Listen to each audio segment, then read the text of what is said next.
Sur ces images amateurs, des habitants aveuglés par la fumée tentent de sauver les patients de cet hôpital après une double explosion.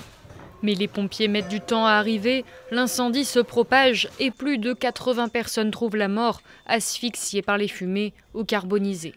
Le feu s'est répandu comme une traînée de poudre. La fumée a intoxiqué mon frère. J'ai dû le sortir et l'amener là, à côté du checkpoint. Par peur, par choc, des hommes ont sauté par les fenêtres et ont laissé les malades derrière eux. Au petit matin, le pays est sous le choc. De nombreux habitants sont toujours à la recherche de leurs proches. Dans cette ville sainte au sud de Bagdad, où sont enterrés la grande majorité des chiites d'Irak, les cortèges funéraires se succèdent toute la journée. Des gens sont morts, même des personnes qui ont participé à l'évacuation. Mes deux frères sont blessés.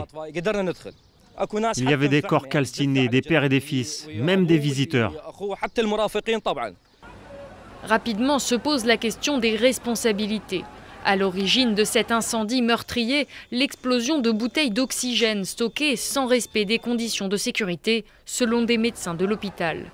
Les flammes se sont ensuite propagées sur les faux plafonds non ignifugés pendant des heures. Sous pression, le Premier ministre annonce la suspension du ministre de la Santé en fin de journée. Le comité se chargera de l'enquête sur l'incendie de l'hôpital et déterminera les responsables de la négligence.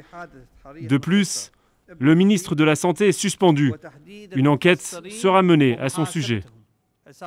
Pour la Commission gouvernementale des droits humains en Irak, c'est un crime contre des patients harassés par le Covid-19 qui ont remis leur vie entre les mains du ministère de la Santé et qui, au lieu d'être guéris, ont péri dans les flammes.